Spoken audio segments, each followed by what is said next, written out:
Agora no seu rádio. JD1 no ar. As principais notícias do estado, do Brasil e do mundo. JD1 no ar. JD1 no ar. Apresentação Wesley Paiva. Apoio Senar MS. Transformando vidas.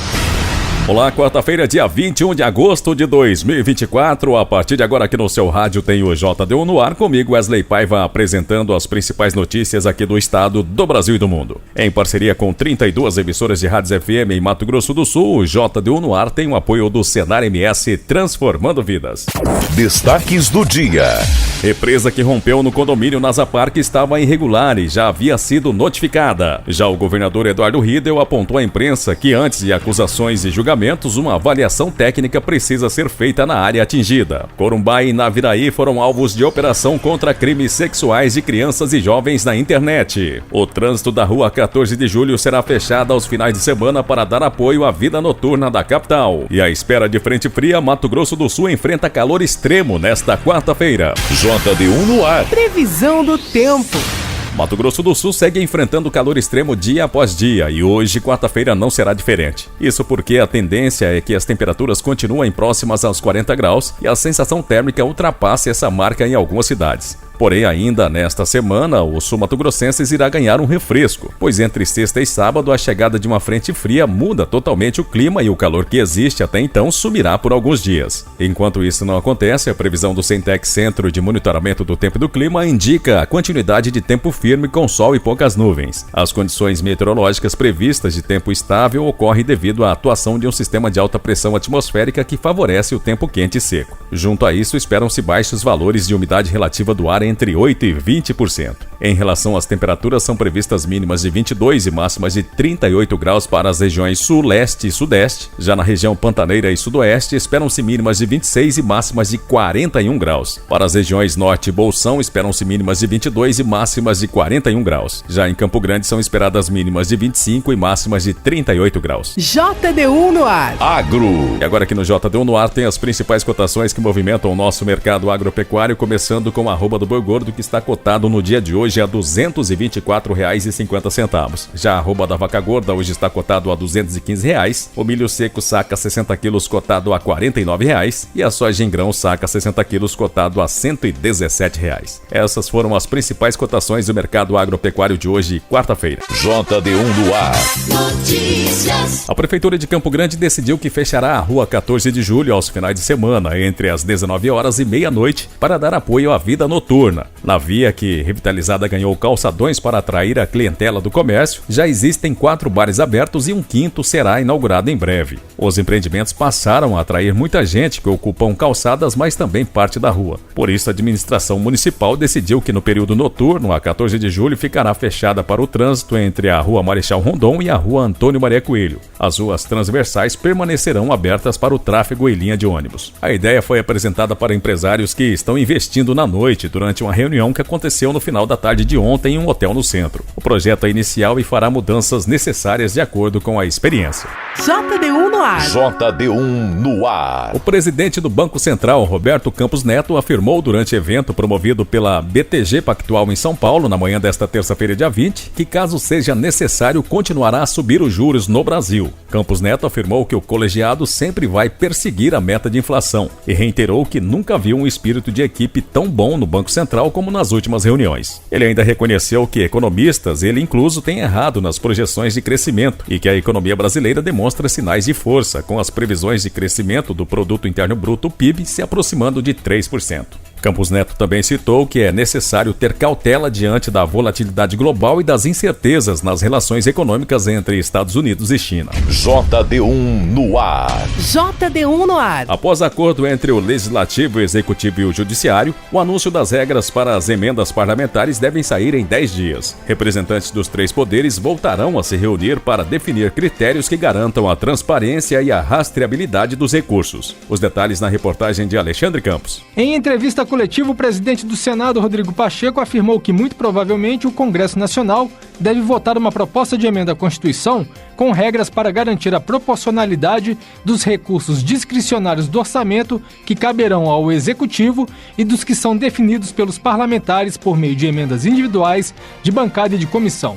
Esse foi um dos pontos acertados em um almoço nesta terça-feira no Supremo Tribunal Federal, que também contou com a presença de todos os ministros do STF, do presidente da Câmara dos Deputados Arthur Lira e de representantes do Executivo, para solucionar o impasse em virtude de decisão da Corte que suspendeu a execução das emendas individuais e condicionou a liberação das transferências especiais, conhecidas por emendas PIX, à adoção de critérios de transparência e rastreabilidade. A formalização de como o assunto será tratado, no entanto, vai depender de acertos entre o Executivo e o Legislativo, disse Pacheco. Para evitar que haja algum tipo de descompasso ao longo do tempo em que as emendas parlamentares vão tendo um percentual cada vez maior em detrimento da discricionariedade orçamentária do próprio Poder Executivo, ou seja, uma combinação proporcional, razoável, equilibrada entre o que são recursos do Executivo que devem ser executados e o que são os recursos do Executivo indicados por emendas parlamentares no Orçamento Público Federal. Outro acordo firmado no encontro foi a necessidade de definição de critérios objetivos na definição de impedimentos de ordem técnica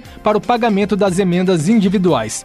Também nesse caso, Executivo e Legislativo devem se reunir para formalizar a questão, afirmou o presidente do Senado. Já em relação às transferências especiais, conhecidas por emendas PIX, haverá a necessidade de definição prévia do projeto a ser beneficiado com os recursos. Atualmente, isso não acontece. Segundo Pacheco, o dinheiro deverá ser destinado prioritariamente a obras inacabadas e fiscalizado pelo Tribunal de Contas da União. Os recursos das emendas de bancada deverão ser destinados a projetos estruturantes estaduais, como construção de hospitais e barragens, e o dinheiro das emendas de comissão para projetos de interesse nacional ou regional, definidos entre Executivo e Legislativo. Quer saber como duas letrinhas viram notícias no seu WhatsApp? Facinho, facinho. É só mandar um simples oi para o JD1 981 35 98 88.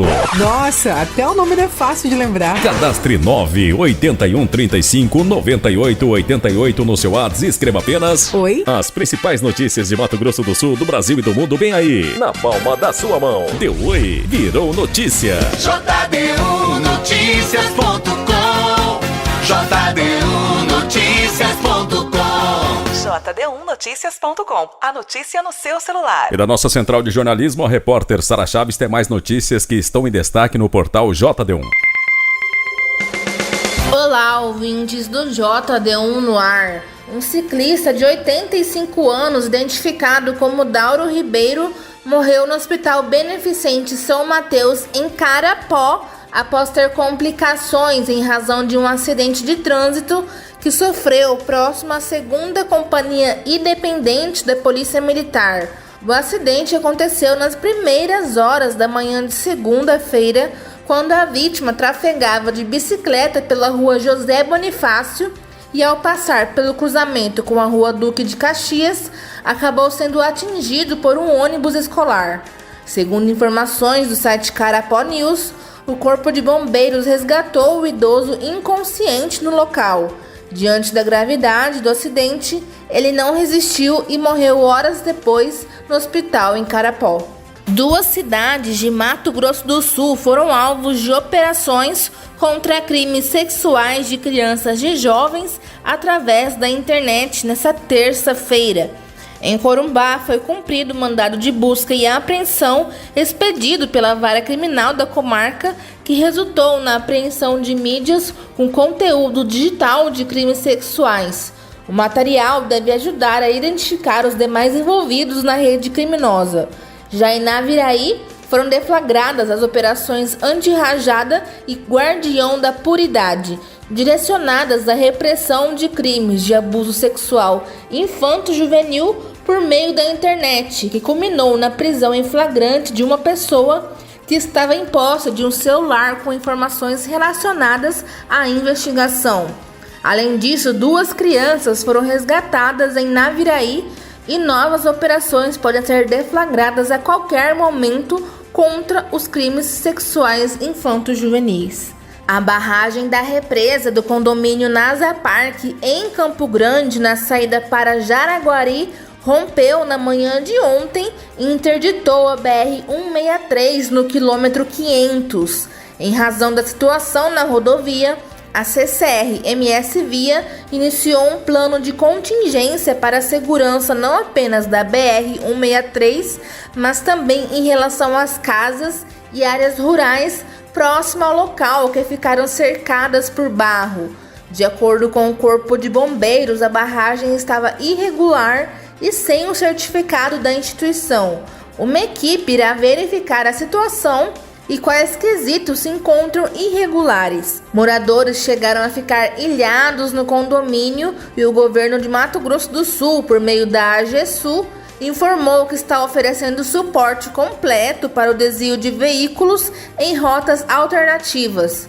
Todos os detalhes e informações sobre o rompimento da barragem você encontra no portal do jd1noticias.com. Sara Chaves para o JD1 no ar. Sara, obrigado pelas informações e até amanhã. E na tarde de ontem, o governador de Mato Grosso do Sul, Eduardo Riedel, comentou sobre o rompimento da barragem que segurava a represa do condomínio de luxo Nasa Park, pontuando que agora é uma questão de ajustar e entender para que esse tipo de situação não se repita. Para a imprensa, durante o lançamento da nova sede da Casa de Saúde de Campo Grande, Riedel destacou ainda que antes de fazer acusações é preciso fazer uma avaliação técnica sobre o ocorrido. Por meio de nota, o governo do estado informou que as equipes do Corpo de Bombeiros, Defesa Civil e IMASU, Instituto de Meio Ambiente de Mato Grosso do Sul, atuam conjuntamente na área atingida desde o acionamento inicial para entender o caso. A população local está sendo informada pelos órgãos públicos que seguem na região para mitigar os efeitos do rompimento da barragem. JD1 no ar. O candidato Beto Figueiró, que tenta a Prefeitura de Campo Grande pelo Partido Novo, esteve na sabatina do JD1. Candidato conservador de direita, em um dos principais pontos, ele apresentou quais são os seus diferenciais. Quem conduziu a sabatina foi a repórter Brenda Leite. Vamos acompanhar. Olá, está começando mais uma sabatina com os candidatos à Prefeitura de Campo Grande e hoje nós recebemos o advogado e candidato à Prefeitura da capital pelo Partido Novo, Beto Figueiró. Seja bem-vindo, candidato. Eu que agradeço a oportunidade, muito obrigado pela recepção. Estamos aqui pronto a levar essa boa nova que a nossa candidatura representa para a cidade de Campo Grande. O que te diferencia dos outros candidatos? Olha, essa pergunta da Brenda é fantástica, porque a nossa propositura é a única disruptiva. Ora, por que disruptiva? Porque ela pode quebrar todos os paradigmas da política profissional. Nós não temos grupo, nós nunca entramos em nenhum cargo público, nós nunca pegamos R$1 do dinheiro público. Só que nós somos a parte da população que carrega esse piano nas costas. Nós pagamos os impostos e não vemos esses impostos serem convertidos no serviço que a cidade tanto precisa, principalmente com relação à educação dos nossos filhos e à saúde.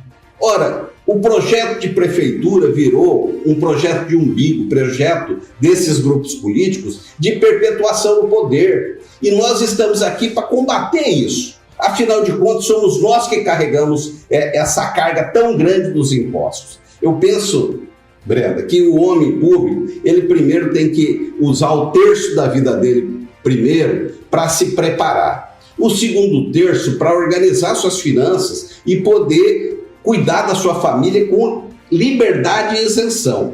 E no terceiro terço, que é onde eu estou entrando agora, aos 56 anos, para devolver para a sociedade, mas devolver de forma independente. Eu nunca dependi do dinheiro público para coisa nenhuma. O único dinheiro público que eu conheço são os impostos que eu pago e paguei e quero continuar pagando. Só que eu vou lutar firmemente para que esse dinheiro dos impostos, meu, seu, de todos nós, sejam de fato convertidos para a melhoria da nossa gente. Você está ouvindo? JD1 no ar. Apoio Senar MS, transformando vidas. E vamos ouvir agora o informativo diário do Senar MS. Toda a frota de veículos do Senar MS e Sistema FamaSul é abastecida apenas com etanol, promovendo a cadeia produtiva estadual e os princípios de sustentabilidade. Além disso, a campanha Movido pelo Agro, em parceria com a Biosul, incentiva os colaboradores a também abastecerem com etanol. Em cerca de 3 meses, foram abastecidos mais de 14 mil litros, o que permitiu redução de 14 toneladas de CO2 equivalente. É o Senar Mato Grosso do Sul promovendo a sustentabilidade. JD1 no ar. Apoio Senar MS, transformando vidas. A fase de recursos para o Concurso Público Nacional termina hoje. O pedido pode ser feito na página do Concurso Público Nacional Unificado dentro do portal do Ministério da Gestão e da Inovação em Serviços Públicos. A reportagem é de Lorena Pacheco. Os gabaritos preliminares do concurso público nacional unificado já estão disponíveis para consulta na página do Ministério da Gestão e da Inovação em Serviços Públicos, no endereço gov.br/gestão. Com os gabaritos publicados, os candidatos já podem entrar com recursos para a prova objetiva, na área do candidato, no site da Sesgran Rio, organizadora do certame. A fase de recurso começa nesta terça e vai até quarta-feira. Não serão aceitos recursos via postal, correio eletrônico, fax ou fora do prazo. Os cadernos de prova foram disponibilizados pelo Ministério da Gestão e da Inovação em Serviços Públicos ainda na noite de domingo. Dando sequência ao cronograma estipulado no edital, a imagem do cartão resposta será disponibilizada no dia 10 de setembro.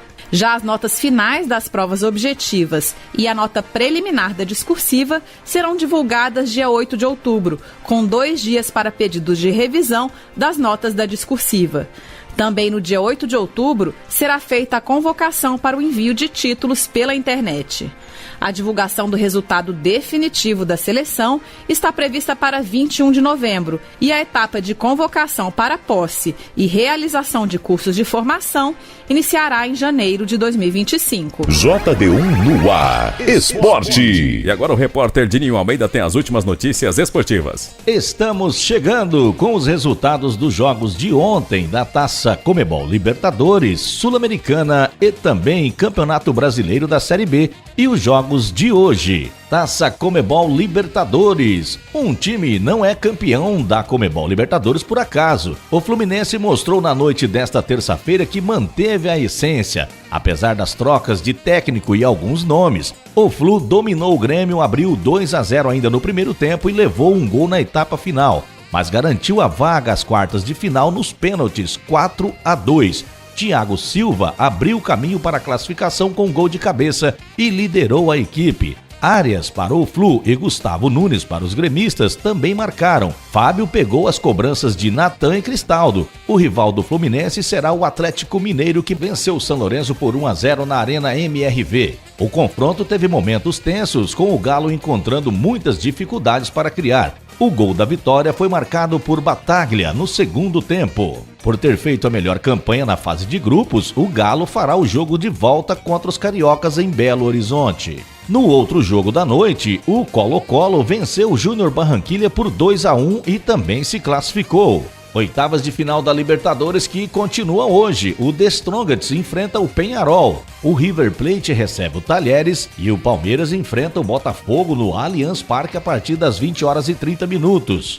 Copa Sul-Americana, Racing 6, Huachipato 1. Corinthians e Bragantino fizeram um grande jogo ontem na Neoquímica Arena. O Corinthians viu o goleiro Hugo Souza brilhar nas cobranças de pênaltis para avançar às quartas de final da Copa Sul-Americana na noite de ontem. Na Neoquímica Arena, o Red Bull Bragantino virou e venceu por 2-1. Mas nas cobranças de pênaltis, o time do interior paulista desperdiçou 2 chances de definir o confronto e parou em Hugo Souza, que defendeu 3 cobranças de pênaltis e viveu noite de herói em Itaquera. O Timão abriu o placar com Garro no primeiro tempo, mas levou a virada na segunda etapa, com gols de Sacha e Luan Cândido.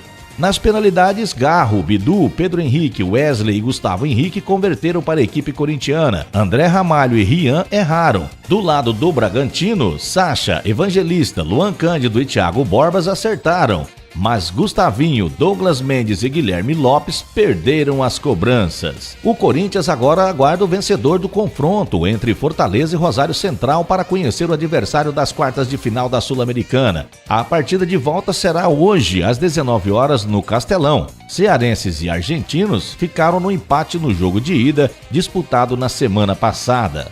E nesta noite continuam os jogos das oitavas de final. O Fortaleza enfrenta o Rosário Central, Independente Medellín recebe o Palestino, o Lanús enfrenta a LDU. Campeonato Brasileiro da Série B, tivemos grandes jogos ontem. O Novo Horizontino venceu o Ituano por 1-0. O Amazonas venceu a Ponte Preta por 2-1. O Vila Nova bateu o Operário do Paraná por 3-2. Na noite de hoje, às 18h, o Guarani recebe o Santos. O Mirassol enfrenta o Botafogo O América Mineiro recebe a Chapecoense, o CRB enfrenta o Ceará e o Goiás enfrenta o Brusque. Copa do Brasil. A CBF sorteou na tarde de ontem, em sua sede no Rio de Janeiro, os confrontos das quartas de final da Copa do Brasil 2024. As partidas de ida das quartas de final serão disputadas na próxima semana. Os confrontos de volta ocorrerão na semana de 12 de setembro. Vasco da Gama enfrenta o Atlético Paranaense, o São Paulo enfrenta o Atlético Mineiro, o Bahia enfrenta o Flamengo e o Juventude enfrenta o Corinthians. O vencedor do confronto entre Vasco e Atlético Paranaense enfrenta nas semifinais quem passar de Atlético Mineiro e São Paulo. Do outro lado, a semifinal será disputada entre quem sair do confronto, entre Flamengo e Bahia, e o vencedor de Corinthians e Juventude. JD1 no ar, direto de Brasília. Deputadas defendem maior representatividade feminina na política, a começar da campanha para vereadoras e prefeitas, eleição que ocorre esse ano. A reportagem é de Paula Moraes. Apesar de estar numa tendência crescente nos últimos anos, a representatividade feminina nos espaços de poder ainda é muito menor que o esperado quando se leva em conta que mulheres são mais da metade da população brasileira. As eleições municipais deste ano são uma oportunidade de aumentar esse número. Em 2020, as prefeitas eleitas foram 12% do total e as vereadoras 16%. Um levantamento do jornal O Globo, com base em dados do Tribunal Superior Eleitoral, aponta que a participação de mulheres não corresponde a 1/3 das vagas em nenhuma das 26 capitais. Em média, essas cidades somam apenas 18% de vereadoras. Ainda de acordo com o TSE, nas eleições municipais de 2020, 30 municípios brasileiros elegeram a primeira mulher vereadora em 20 anos e 21 cidades do Brasil não elegeram nenhuma mulher como vereadora desde a virada do século em 2000. Na Câmara dos Deputados, a situação é similar. Apesar do recorde histórico das últimas eleições, as mulheres ainda são 18% dos deputados federais.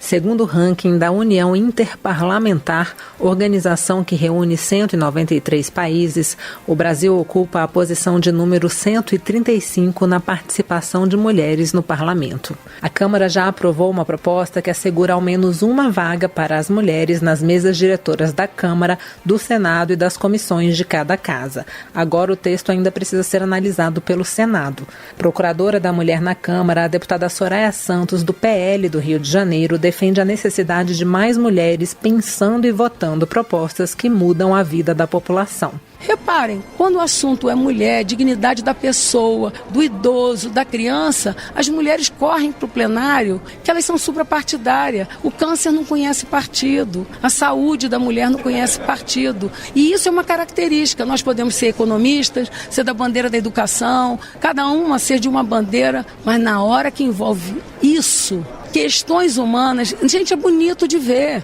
Então, como é que você vai corrigir esse país? Tendo mulheres e homens em todos os espaços que vão mudar uma lei ou vão aplicar essa lei. Soraya Santos lamenta que até hoje não tenha sido votada a proposta relatada por ela, que reserva percentual mínimo de representação para mulheres no poder legislativo. A proposta estabelece que a cota mínima para mulheres valerá por 3 legislaturas. O percentual aumentará de forma gradativa, 10% das cadeiras na primeira legislatura, 12% na segunda e 16% na terceira. As cotas valerão também para as assembleias legislativas e para as câmaras municipais. O texto foi aprovado por uma comissão especial em 2016, mas desde então aguarda votação pelo plenário. De Brasília, Paula Moraes. O Desenrola Fies, programa de renegociação de dívidas do Fundo de Financiamento Estudantil, chegou a 347 mil solicitações. Isso significa o ingresso de mais de 665 milhões nos cofres públicos apenas com o valor da entrada. E fiquem atentos, os interessados têm até o dia 31 de agosto deste ano para aderir ao programa. O Desenrola Fies atinge contratos de todos os estados brasileiros. Para tirar dúvidas, você pode ligar para o 0800 61 6161 ou acessar pela internet gov.br/mec. E com a apresentação de Wesley Paiva, termina aqui o JD1 no ar de hoje, quarta-feira, dia 21 de agosto de 2024. Essa é uma iniciativa do JD1 Notícias em parceria com 32 emissoras de rádios FM em Mato Grosso do Sul e conta com o apoio do Senar MS. Para você ouvir novamente essa edição em podcast ou ainda acompanhar outras notícias aqui do estado, do Brasil e do mundo, acesse o nosso site www.jd1noticias.com. Uma boa quarta a todos e até amanhã. Você ouviu as principais notícias do estado, do Brasil e do mundo. JD1 no ar. Apoio Senar MS, transformando vidas.